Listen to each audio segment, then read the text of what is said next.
Welcome to the first. You have a story.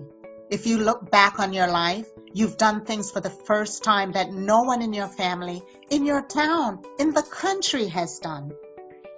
This is Dr. Sandi. You have unknowingly paved the way for others without knowing it or even acknowledging it.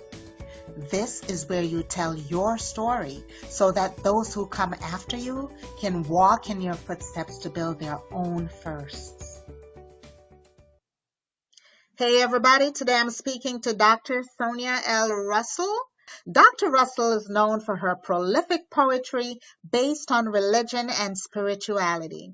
She's also an author, an assistant professor, has a doctorate in education, and she's a pastor.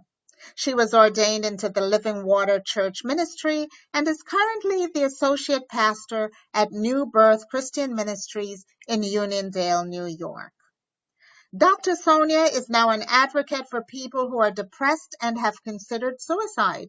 Why? She's the first family member to admit to suffering from depression and has credited an intervention and vision from God with saving her life and bringing her closer to God, who saved her life several times. With the thoughts of suicide behind her, she wrote and published her first romance novel, The Cost of Love. Now, the sky's the limit for Dr. Sonia, with God guiding her. Hey everybody, this is Dr. Sandi with the first podcast, The First with Dr. Sandi, and today my guest is Dr. Sonia Russell. Welcome, Dr. Russell. Hi. It's so good to have you. Yes, it's good to be here, Dr. Sandi, and I thank you very much for having me. You're welcome. We're used to each other from church. So Yes. Dr. Sonia is one of our pastors at church, and she's written a book. And I want you to tell me all about why you're here today. Why are you the first, Dr. Sonia? What are you the first at doing? I'm the first at being a pastor, being a doctor. I should have said that first because I'm the first doctor. I'm the first to be in the congressional record and to be a published poet. I'm the first to be a published author. I was the first one to get my driver's license. That's a big deal. Yes. License is so phenomenal. I remember when I wasn't the first in my family to get my driver's license, but I was the first to probably steal a car out the driveway. I'm going to correct that. I wasn't the first to get a driver's license within my family. I was the first of my sisters to get a driver's license. Okay, were you the first amongst your friends? Because that's critical too. I think I was, because I got my driver's license on the first try, which was really phenomenal. And I'm the first one, definitely the first one to get a car. It was a beat up car. It was from my sister's family, and it was not a great car. It was a 3-speed on the dashboard, on the side of the wheel. Yeah. And it was yellow. But I love that car. It was like my favorite. As long as it's your first car, you will love it no matter what. My first car was a hoopty. It would break down. Well, actually, it broke down on the way from my purchasing it. Was my first clue that something was wrong with it. It literally broke down. I purchased it in New Jersey, and it broke down on the highway coming. Wow. And I continued that. It couldn't go up hills. It would stop and cut off if I went off a hill. So the first car is a big deal. Yeah, it really was. It really was. And it would carry 10 people in this car. Yes. It was a little car. It was an AMC Hornet. But I used to squeeze basketball players in that car and take them to practice or the games at New York Tech. know, when you're the first or the only, this is what happens. But it makes for great stories, though. Yes, yes, yes. And great It's funny because I hadn't thought about that in a while. But when you brought it up about the first, and I thought about it, yeah, that was really amazing because I inspired a young friend of mine. Well, he was my age, but we were young at the time, and I inspired him. He bought a TR7. His people have money. So he bought a red TR7. you know, there were always those with nice cars. Hmm. I wasn't envious No, I wasn't. because I as really. long as have car could drive, my motto was. And my aunt had a car that was parked in the driveway. So yeah, she had that before I got my car, and we would borrow borrow the car, and we had so much memories of borrowing it. We had this neighbor, Mr. Adrian, who would tell as soon as my mom came home. He's like, "Oh, they took the car out the drive." Snitch. Yes. Oh my goodness, I have a lot of good car stories. So tell me about your poetry. I write more or less gospel poetry. I've written some other poetry in the past, but I try to get my poetry to a level where it really touches people. I write poetry about everyday life. I write poetry about, things that have touched me in my life, like Mhm. depression. I think I was the first one in my family to actually talk about depression. So my father, of course, when I came home and told him that I was having a problem, and this was after I tried to drive my car off a bridge, he told me there's no mental illness in this family. Isn't that typical though of Black families? Hmm. Very typical. We just And don't tackle the tough subjects, and it's such no, a negative to say you're depressed or that you need help. It's just not done. exactly. Uh, Exactly. He told me that I was just being own wayish and I just wanted my way about something that had happened. I don't remember. But he had told me that that's the reason why I was feeling depressed. And how did you absorb that? How did you take that in? And what did you do with his All not information. acknowledging that? Yeah. What happened was it made me go inward. It made me turn inward. And I felt that I couldn't share with him what I was feeling. I told both my parents. They were in the bed and they wanted to know. That's what it was. They wanted to know why I was late coming home. And I told them that I was depressed and I had considered driving my car off of a, a bridge. And he told me, "Oh, that's no excuse. That's the reason why you're late. I don't believe that. You were out hanging out with your friends." And I said, "No, I really, really have an issue. I have a problem." And my mother was like, "Roy," I believe her Oh, that because was nice. That was good. but she didn't say it out loud to him because they were old school, but I could tell by her demeanor, you know. I knew my mother and I were like this. So I knew my mother's reactions to things, and I knew that she was basically telling him, by just her facial expressions, I believe her. So what ended up happening is, as it turned out, she suffered from depression. Oh. So And she recognized the symptoms that you were having. mhm. I didn't find this out until the last maybe couple of years of her life. And my mother lived to be 90, and I was 16 or 17 at the Wow. time Wow.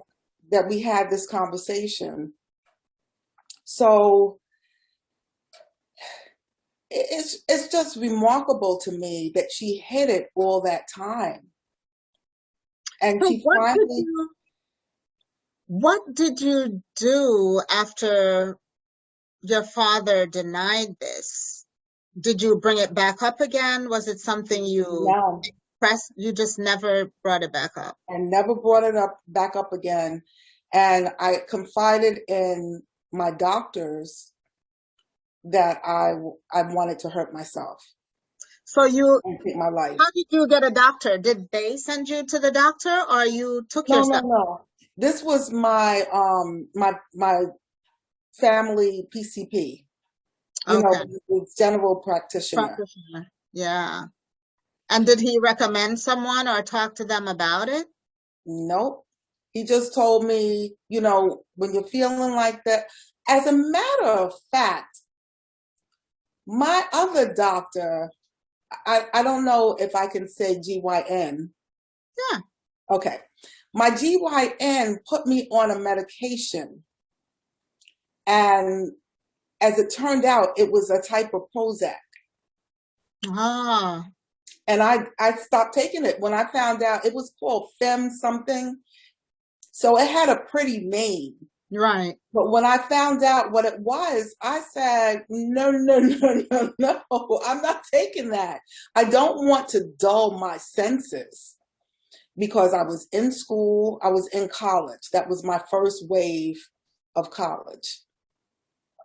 And there were just all kinds of things. I would have been the first one to go away to school, but my Mhm. father put the kibosh on that. And I'm not shading my father. I'm not doing that. It's just that, Was. yeah, it was. He grew up in an era, in a generation where you just didn't do that. You just didn't leave home and go away to school. School was not to party. School was to focus on your work. And he felt that he couldn't keep an eye on me if I was away from Well, home. I'm going to say this, and it's only because it's true that I know Black families were more like that than white families. Yes, yes. When I was in high school, and probably around a year or two, maybe behind you, or but it's around the same time frame. When I was in high school, all my white friends were thinking about what colleges they were going to away. It was not local, right? If it was local, it's only because their parents wanted them to go to an in-state school where it was less expensive. But by far, most of them wanted or were told to go away for that college experience of living off Mhm. campus and networking and meeting people from outside from other places because that would serve you longer in life. Like you, I didn't get that. Or we just didn't have the money to pay for room and board or when you Well, could. that was his excuse. But I was going to get, what is it called? Is it a Work scholarship? study? Yes, work Work study. study. And financial aid.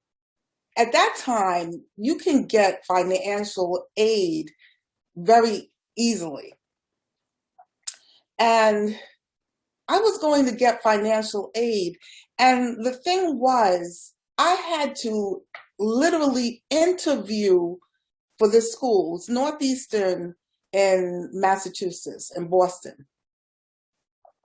And I had to interview for the opportunity, and I aced it. And I was so excited because I'm not going to say I had great grades, but when I was determined to do something, I Right. buckled down and did it. So I wanted to be the first to do something because I have 3 older sisters. My father was a girl dad.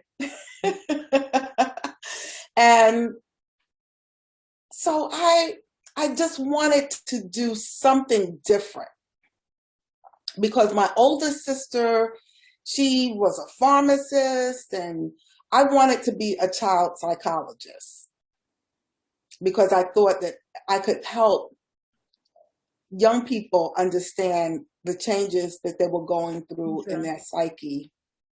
Now, did your sisters go away? Obviously, they didn't go away No, to school. no. My second oldest sister wanted to be an airline stewardess. At the time, they were calling them airline stewardess. They weren't calling them flight attendants. And she wanted to do that. My father said, no, no, no, no, you're not going to do that. You're not going to model. And actually, I'm the first person in my family to model. He allowed me to model, probably because he felt bad that he kept telling me no. Right. No, I think they were so set in their ways, and fathers at that time, parents, I would say, but fathers in particular, felt that this is how I'm taking care of my family. If they're not here and I can't see them, then I don't feel like Exactly. I'm taking care of them. And especially for girls, especially for girls, is we should have you within sight, or we should be able to reach you when we want to or when we need to. Exactly. Exactly. That's So that was my opportunity lost for being the first in that situation. well, did the depression continue in college? Yeah. It continued in college, and to the degree, I think that I didn't feel good enough because, like I said, my sisters were A students. At least my 2 older sisters were A students. So it was really difficult to keep up with them as far as, grade wise. So do you feel you were competing with them? To a degree, because my father would say, why can't you get grades like Sharon? Or why can't you get grades like Sandra? That's so horrible to do to kids because every child is different and you can't just compare them. It happens, but it Exactly. really shouldn't happen. Exactly. But I don't think that he meant it to make me competitive against them. It was he was trying to encourage me. It wasn't that he said, why can't you? He said things like, your sisters get A grades. Why can't you get A grades? You're not focusing. And Right, that's true. I wasn't focusing. right. Because you couldn't focus if you're feeling depressed. You're not going to be No. focused. And I was depressed from the time I was 5 years old. Really? I felt that I was the last one in the family. And so I was the youngest girl. And I would see instances where my parents didn't eat. And so I would feel, they weren't eating. They would say they weren't hungry, But I knew I was a smart kid for 5 years old. And I knew in my heart that they couldn't afford it. So they gave you the food. Right. They gave my sisters and myself the food. So I felt so awful. And I said to myself, you know what? I would be better off, or they would be better off if I wasn't around anymore. Oh, So at 5 years old, I had heard that asbestos was killing children. So I went to school and I heard that it was found in the paint in school. So I went to school and I licked the wall. That is so ridiculous. When I think about it now, my 5-year-old self thought to myself that it's okay to lick the wall. It's because for the a greater asbestos, good. you think the asbestos would come to you, you would catch whatever it's supposed to do and kill you, and it would be for the greater good. It would be for the greater good. You know, I can't even imagine a young child, because to put yourself into that space of taking on the responsibility of caring and loving your parents so much that you're willing to remove yourself from the picture. Yeah. And I've been like that. Even I can remember a time when my friend in school was sick and I had gotten a birthday present that I really wanted so badly. It was a game. And I wanted to give this person, I can't remember if it was a boy or a girl, I wanted to give them the game to make them feel better. And my mother said, you wanted that game so badly. I can't believe that you're willing to give it up. And I'm not patting myself on the back. I'm just saying that I've always been sensitive to other people's issues. And how, when you got older, did this continue through relationships that you had? I felt that I wasn't good enough for the guys I dated because I never was asked to be married except for one time. And my fiance and I were together for 5 years, and I really wanted to get married because I wanted to have children. And when it came time to plan the wedding, he told me he did not want to get married, or he wasn't ready to get married. He wanted to wait until his mom gave him the house. Which was when? How long before that should happen? I know. So what he was saying was that he wanted to wait for her either to die or become incapacitated, because he had 5 older brothers. But he was afraid that if he left the house, that his brothers would get it and take it over. So he never thought, hey, let me go buy my own house or work and get my own place. He was waiting on this legacy that might never happen. Exactly. And so what happened was he asked me to move in. He said, if you move into the house, then we don't have to wait. We can get married right away. And is that what you did? No, I said, I'm not marrying you and then moving in with your mother. She was a single mother, she was a single mother at the time. And she was married, but I think they were separated. I don't remember now, and I don't want to make stuff up. But she raised those 6 boys basically by herself, and that house was hers. So I said, there's no way. I remember one time when I was visiting her, she said, 2 women cannot share a kitchen. Yes, I've heard that.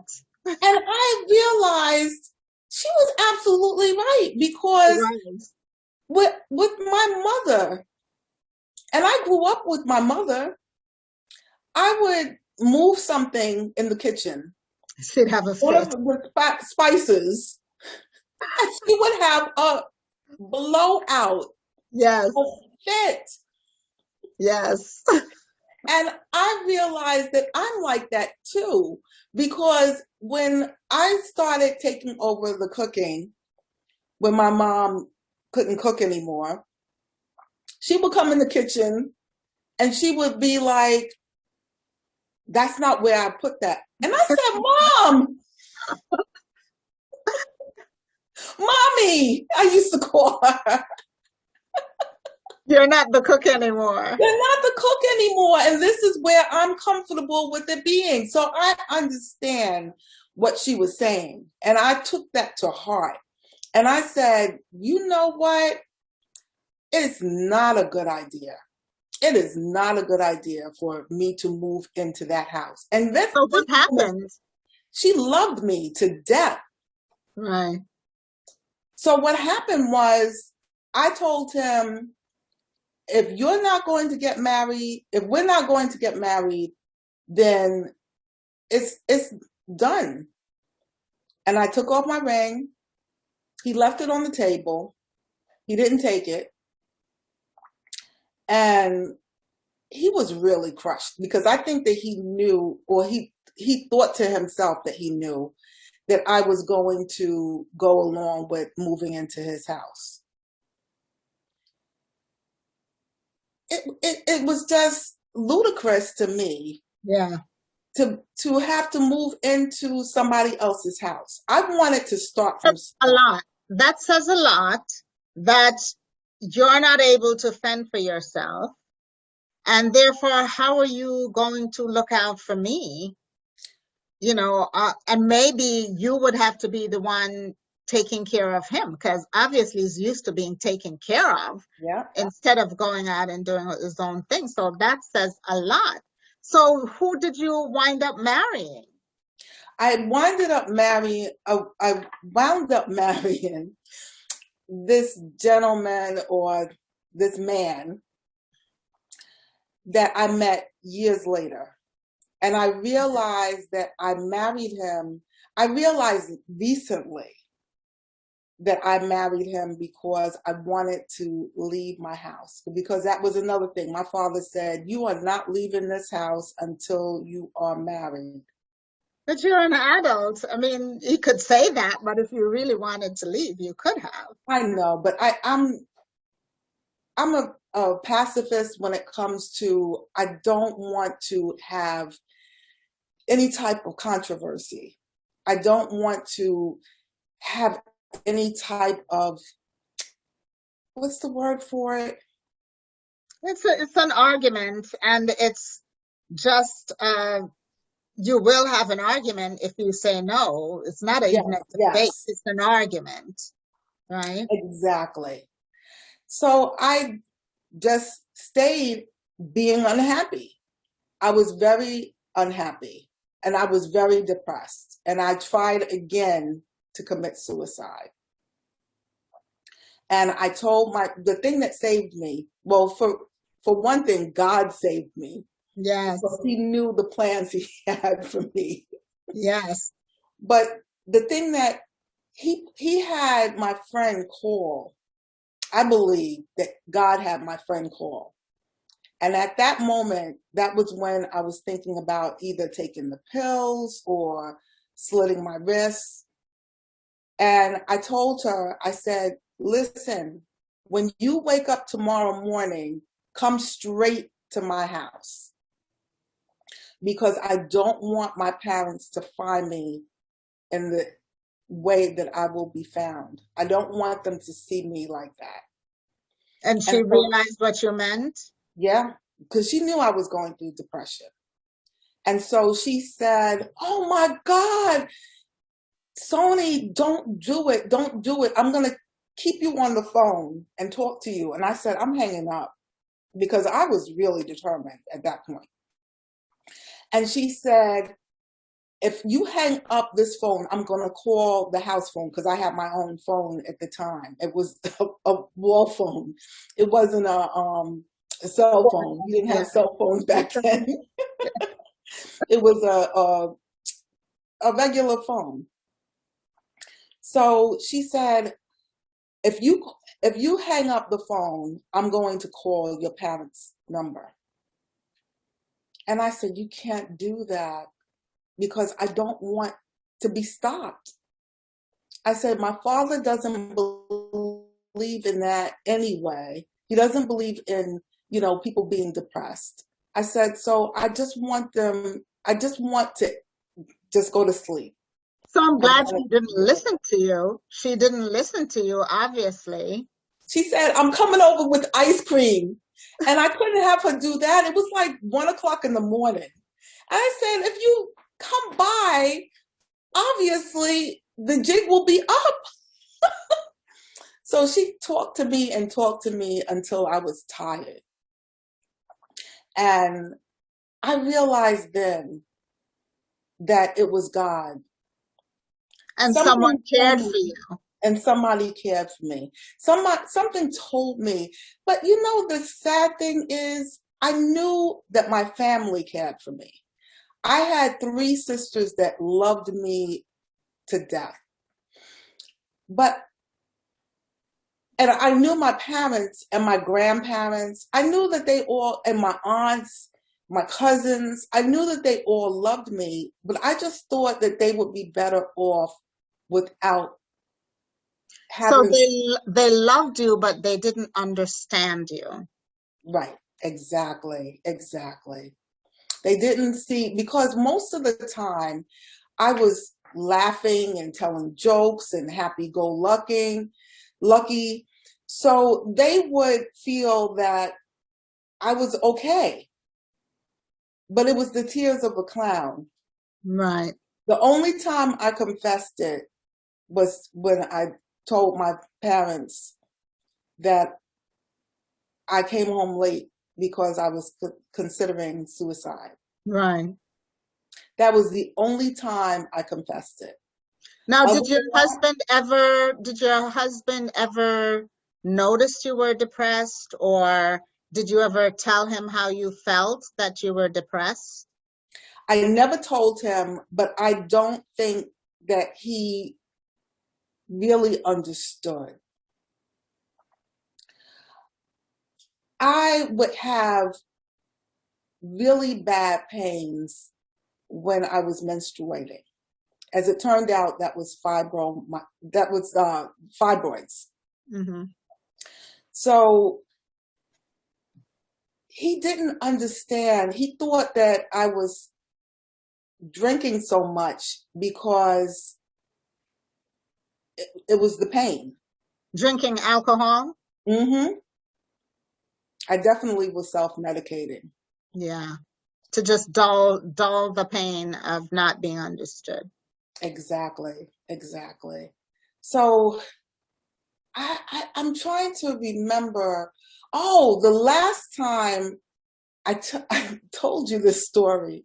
The last time I tried to commit suicide, it was when we had separated, and I was so totally hurt. I came home. He would spend most of the time. We had a house. We had built a house in the Poconos, and I didn't get along with his parents. Mm-hmm. His father was okay, but his mother really didn't like me at all. She didn't like my family. She thought we were bougie. So he was an only child. And he was her everything. He would take her to the hospital when she had to go to the hospital because she was diabetic. He would come and his father worked nights. He would come home late from work and take her to the hospital. I was thinking when I was looking at the podcast that you did with Beatrice that it's not that different in Black families. I shouldn't say that, but when you have parents that were married for 70 years, it was 70 years in 2018. They expect the same from you and your relationships. So I struggled trying to make it work. I knew that he was cheating on me. I knew that he was doing all kinds of things behind my back. He wasn't coming home from work on time. But I overlooked it. Even when he would go to his meetings in Alabama, because that's where his company was headquartered. Okay. Mobile, Alabama. I would think to myself, I know that he is fooling around. So he would take someone with him to the meetings? No.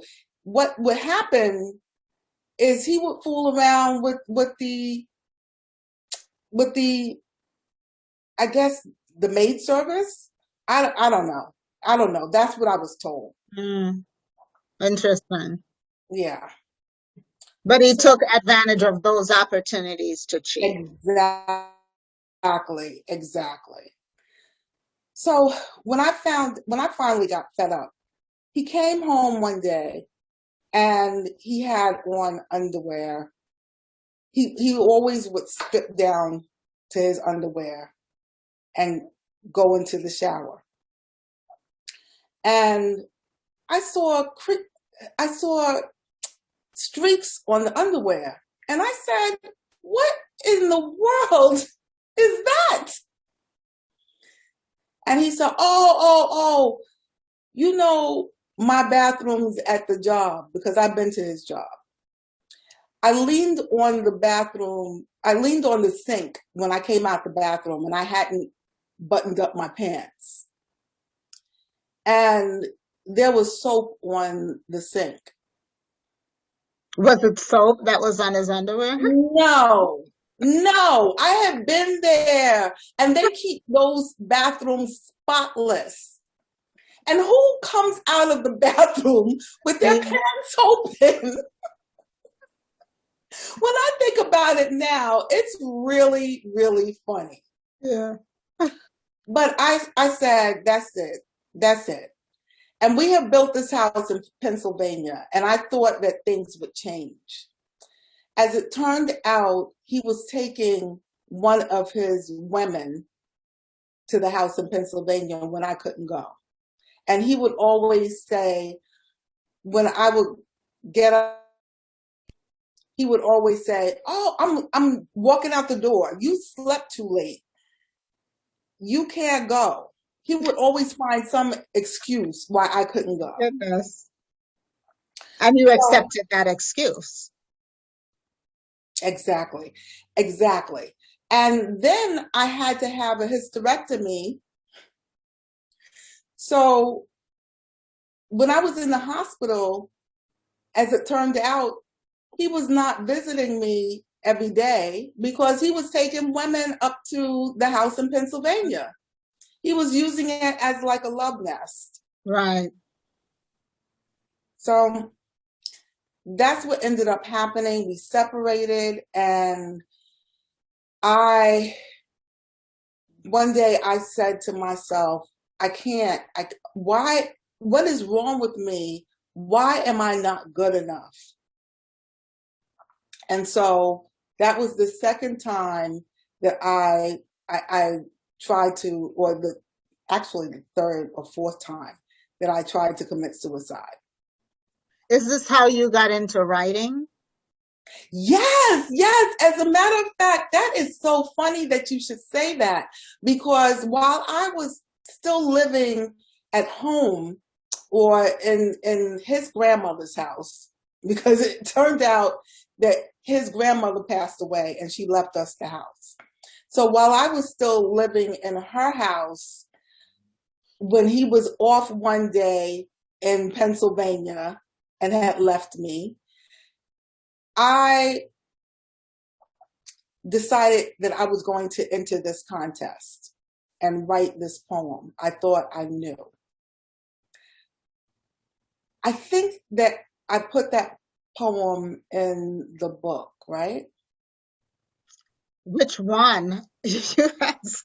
You had some really nice stuff in there. It was I Thought I Knew, and I think it was in the second part. I think it was the beginning of the second part. Yes, yes. I don't have it right at my hand. Otherwise, I would read it because it's real. Do you have your book handy? I can get it. So while you're looking for your book, your novel that you're going to read from, which is really a novel that you wrote under the name of Leroya, is called The Cost of Love. And it is amazing. I really can't wait for the sequel to the novel. And if you're a watcher, please look on Amazon.com for the book. It's called The Cost of Love by Leroya, Leroia, because there are quite a few books called The Cost of Love, which I didn't realize. So go out and get that. It's a nice read. Thank you so much. So the title of this poem was I Thought I Knew, or is I Thought I Knew. I thought I knew when I was young that happiness was songs I sung, that smiles I wore made all things right, that life was long and always bright. I thought I knew when I grew up the way to fill my loving cup, the means to win over unjust, the ends to meet or to keep my faith and trust. I thought I knew. Yes, I remember that. I remember that. And so you poured out all of that into your writing. Yes, yes. I based my book on stories that were told to me, on experiences that I had. I'm not going to tell you which experiences I had. Let's keep that, Mom. And I try to make it fiction, but with some truth to it, so that everybody could understand or recognize a character in those books, in between those pages. Well, when you read it, you recognize either someone that you know that's a good friend, or you might even recognize yourself in the book. So it takes on a personality of your own when you're reading it. Yes, yes. So moving on, what ended up happening was I wrote this poem, got published in a book of an anthology, and I ended up saying to myself, this is a way I can express myself. Yes. So the funny thing is, my husband, after we separated, he wanted to do something with my book. And I was like, No. Do something with your book. He wanted to have a hand in it, in the production. Oh, okay. Okay. And I was like, no, no. Did Mm-mm. he read it? You gave it to him to read? Nope. He How did had he? no idea. But I think that he knew because everybody was raving about it. Because I was handwriting the pages because it was therapy for me. Yes. And I didn't want to write a he done me wrong book. I didn't want to do that. So I made sure that I didn't make the characters be man haters. So I made the characters the flawed ones, which were two women. Right. I made them flawed. The funny thing is, everybody was reading it because I was passing it around. I had no intentions of publishing it. Right. I was passing it around and everybody was reading it and saying, oh my goodness, you have got to publish this. This is so good. So he was still friendly with my cousins and he would come over to the house and hang out and play cards. And so they were telling him, you have got to read this book because your wife, because at the time we were just separated, your wife really is really imaginative. So from that, he kept asking me, he wanted to read the book, the story, because at the time it was just, I think maybe the part one. I think I had done part one at the time. Okay. And so he wanted to read, and that was all, like I said, in longhand. It was written out. So he wanted to read the pages I had. And I was like, I don't think so. Yeah. So one day, after I wanted to basically die, I was sick.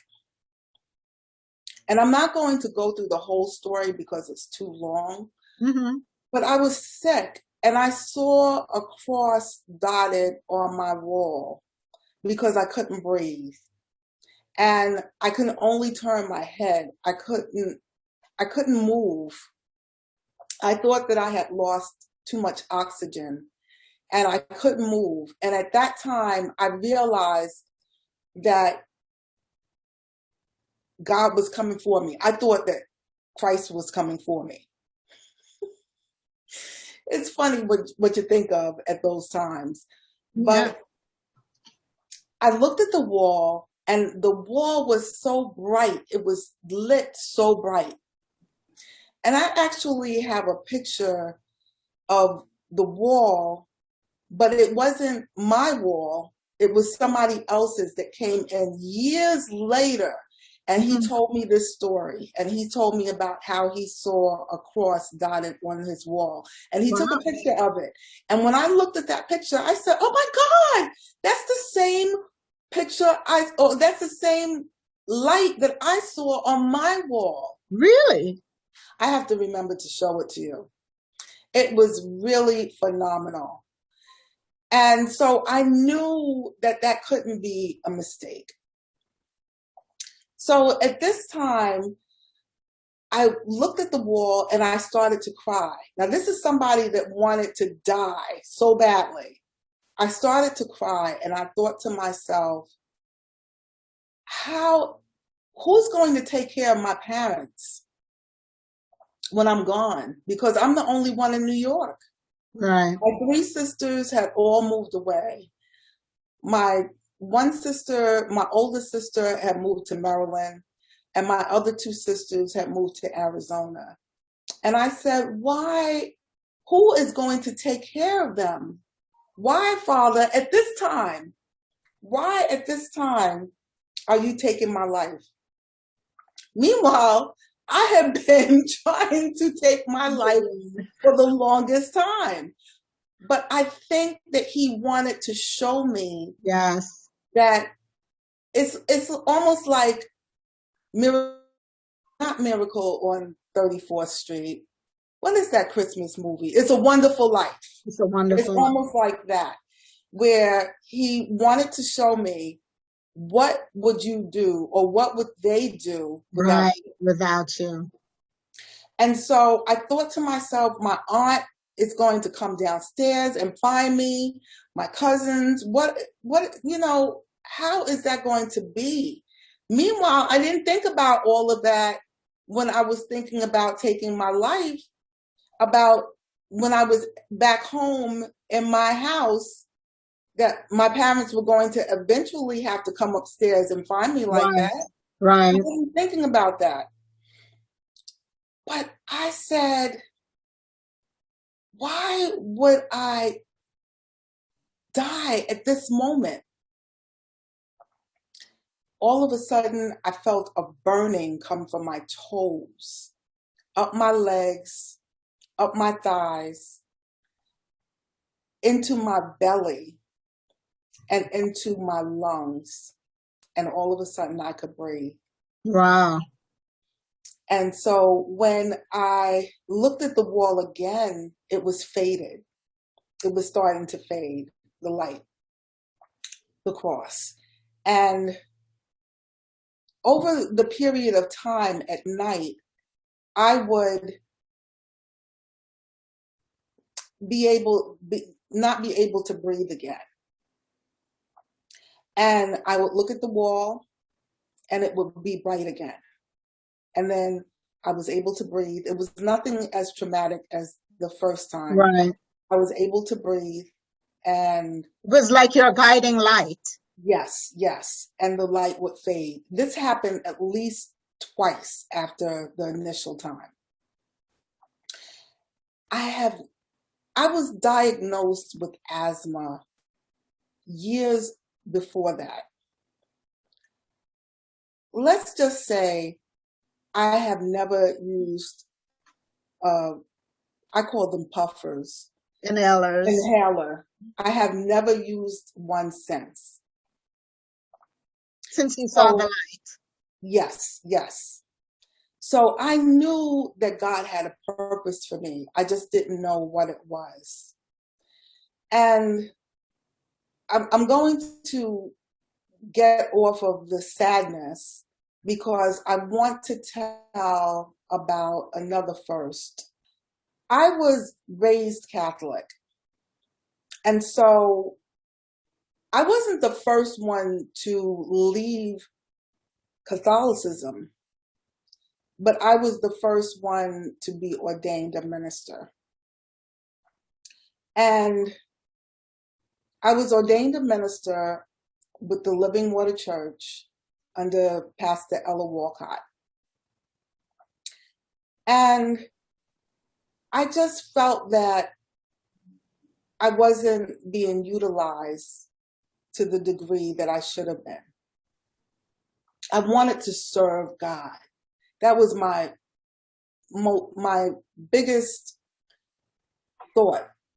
The reason why he kept me all this time, because I had been in car accidents and I was still, I'm still alive. I'm Yes. still talking. So I felt that there was a reason why he kept me alive. And I even wrote a poem about my purpose. I can't remember now what it was exactly, but it was about my purpose, and which will be published in the poetry book when I finally finish it. And So you will finish. yes, I will. I definitely will. So the point of the matter is, I decided to go back to school and get my master's. I decided to go back to school to get my bachelor's degree because I had not finished the first time I went. I was disappointed. I was depressed. I didn't want to. I didn't want to go to that school that I went to. And how old were you? About how old were you at this time? At the time I went back to school, Yes. I was in my 40s. Mm. I was definitely in my 40s. And so I went back to the college in New Rochelle, which is gone now. There's no more. That's okay. My college, And Marymount, is gone also. oh, Marymount is gone? Yes, the one in Tarrytown. They're now affiliated with Hofstra. Wow. Years. That's been quite a few years that they, I guess Hofstra purchased them and purchased the campus. So now I have to say I went to Hofstra. That's excellent. That's excellent. Marymount was a good school, though. Yes, they were all good schools. Yeah. So I liked it so much that I decided to stay and do my master's degree in communication arts because I wanted to write.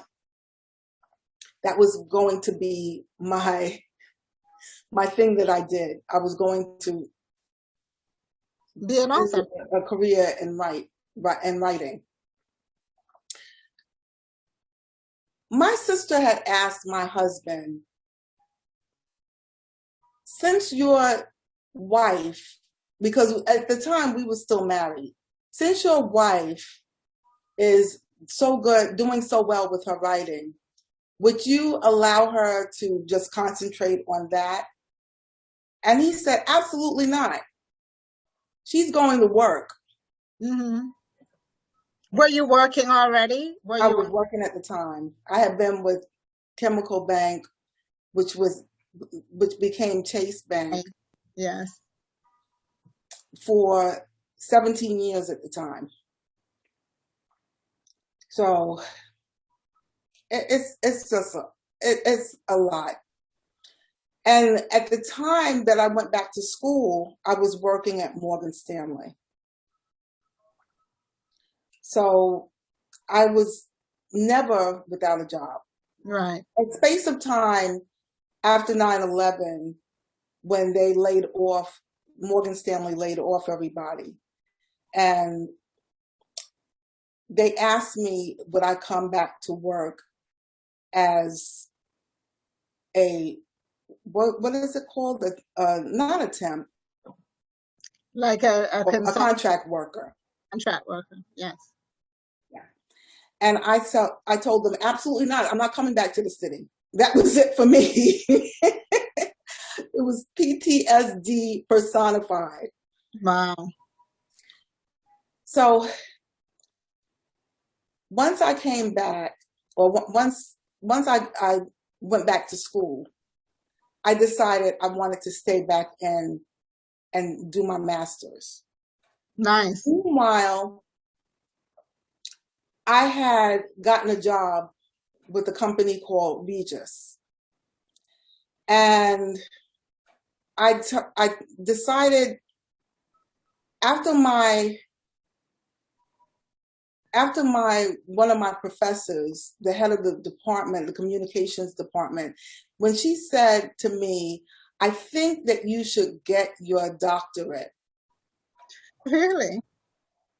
And they had a campus on College of New Rochelle's campus. So I decided that I would apply. And I applied on my birthday. Always a good luck day. The thing is, there is no reason why I should have gotten in, because I wasn't an educator. I wasn't anything that had to do with what the degree was about. It was a doctorate of education, and it was on executive leadership and social justice. I got on based on my writing. Wow. And I didn't understand why I needed this doctorate. And my sisters didn't understand it either. My father didn't understand it either. Why did you feel you needed it? I don't know. I prayed about it.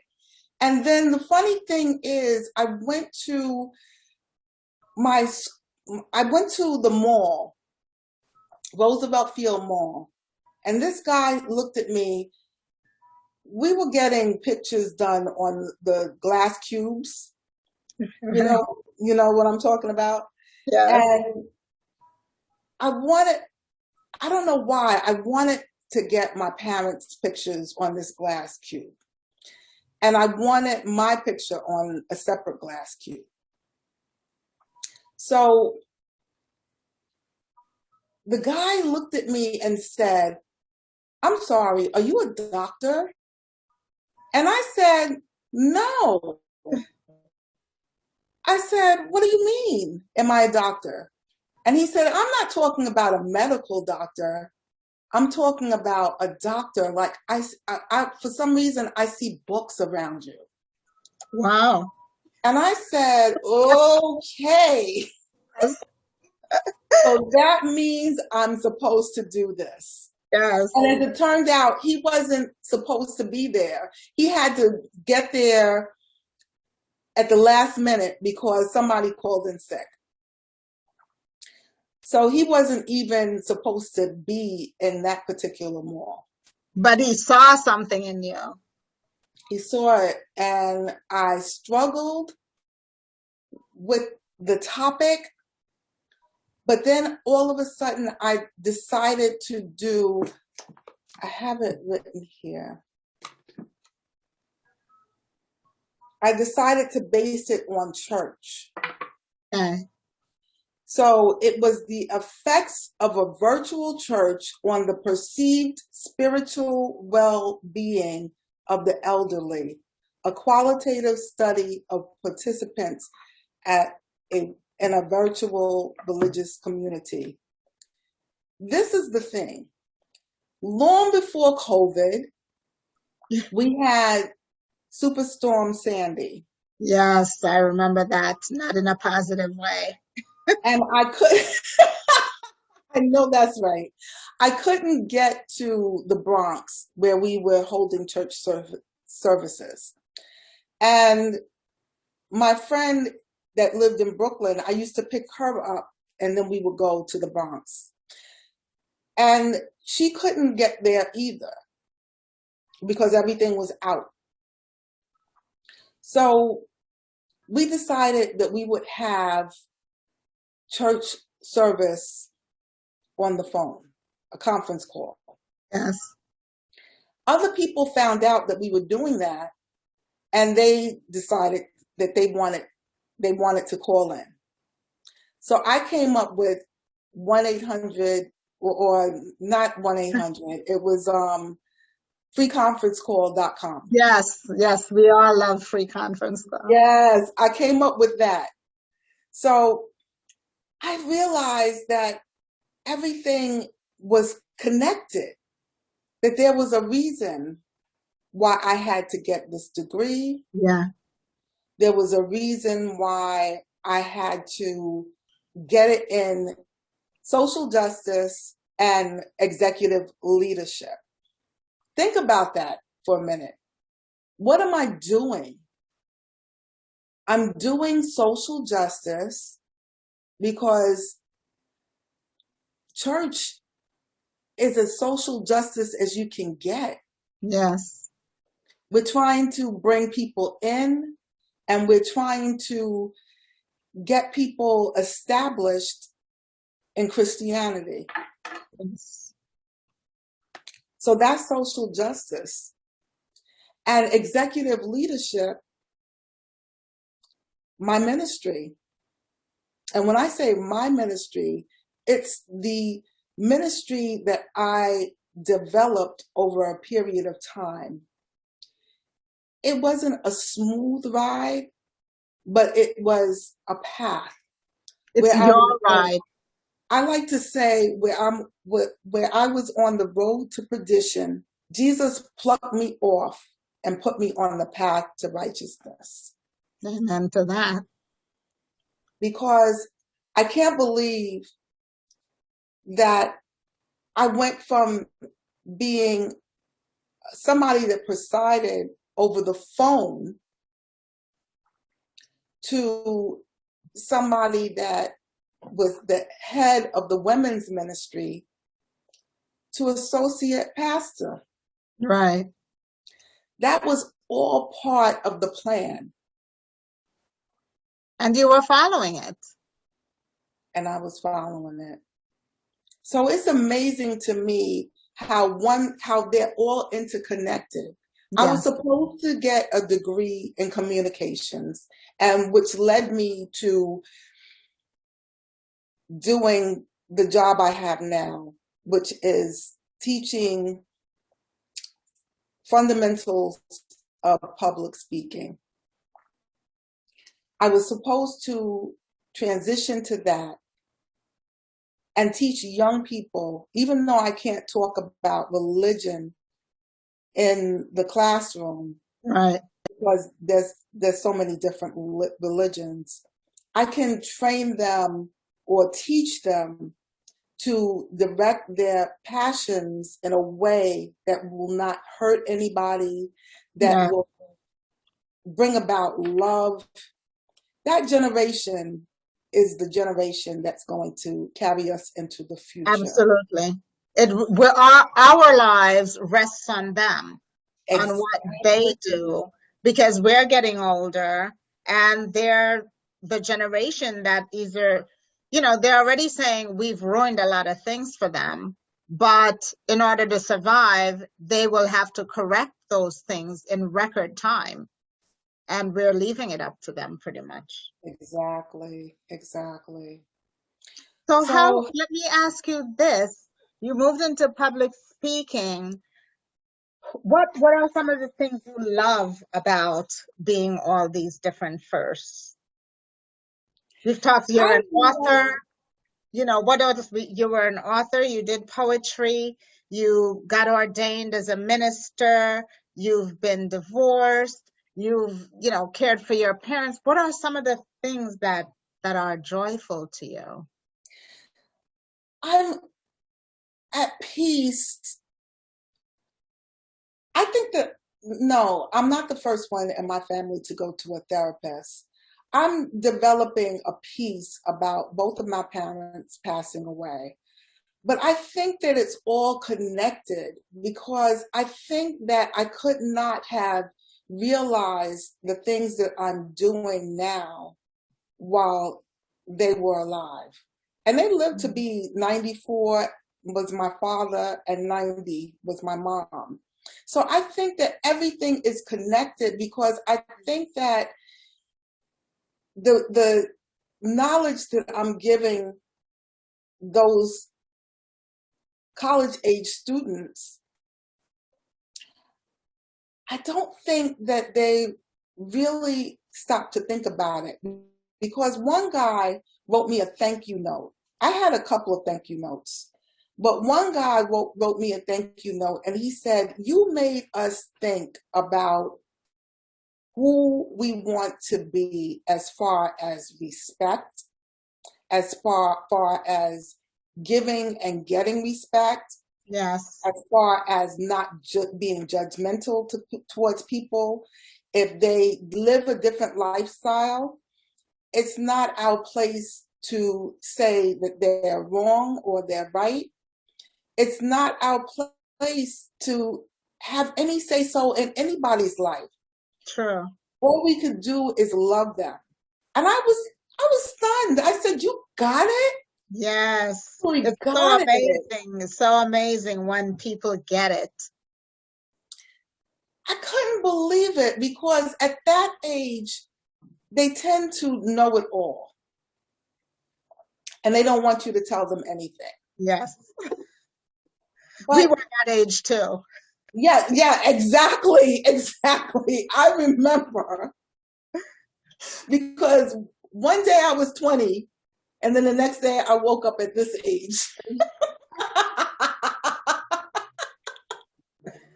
So true. So I think that it's all interconnected. And I think that I was supposed to get my doctorate to pursue what I'm pursuing now. I Yes. think that I was supposed to do executive leadership because what is being a pastor but leadership? It's a leadership role and it's an executive leadership role. Correct. You're absolutely correct. So it all comes full circle, but you're very happy doing that. Yes, absolutely. Absolutely. I'm happy with teaching my students. I'm happy with, even though I lost my parents, I can honestly say there are things that I have guilt about, but I did the best that I could. And Yeah. just like they did with me, they did the best that they could with all of our sisters, Yes. with all of my sisters. They did the best they could. They didn't have a game plan. Well, at some point, it's up to you to live your life, right? At some point, you've got to cut that umbilical cord Yeah. and you have to go off on your own. And you did that. So what are some of the things you're leaving for the next generation? Now I that you've think done this, all this stuff, what are you leaving for the next generation? I think that I am leaving my sense of religiosity because it's not about religion so much as it's about your beliefs. And I think that that is important for everybody to understand. It's not a religion. Jesus did not come for religion. He did not come to say it's Baptist or Pentecostal or True. Lutheran, Catholic. He didn't come for that. He True. came so everybody could be the best person that they could be under his tutelage. And I think that I try to instill that in my students and their growth. I want them to grow up realizing that you have to love one another. Because other than that, you have people like Putin, you have people like the Taliban, you have people like anybody that thinks that they're going to use violence. But we have to do our place in telling them, and we don't know what sticks or what doesn't stick, but it's just our job to share that information with them. And that's what you're doing in your class. You're sharing that information. So that's amazing. That's amazing. I think we've covered quite a bit today. Yes, we have. So thank you, Dr. Sonia. Thank you for being on my podcast, The First. And repeat the name of your book again and where we can get it. It's The Cost of Love, and it's on Amazon.com. It's on seven other outlets, but I don't think you can get the actual book itself. Really? Yeah, it's on Kindle. Okay. Okay. Well, a lot of people have Kindle, so we can always do that. But thank you. It was wonderful to have you and great to hear about all your firsts, and wish you Godspeed. Thank you so much, Dr. Sandi. You're welcome. We've been talking today to Dr. Sonia Russell, author, poet, pastor, and I know we'll probably see her again when her next book comes out. So thank Yes, you. yes. And I'll go back into hard copies when that book comes out, when the sequel comes out. Okay. All right. So have a great day. Thank you so much. You too. You're welcome. This is Dr. Sandi. Thank you so much for sharing your journey on the first, where no two stories are alike, even if the circumstances are similar. Let this discussion serve as inspiration for others to show what's possible, and more importantly, to produce seconds and thirds.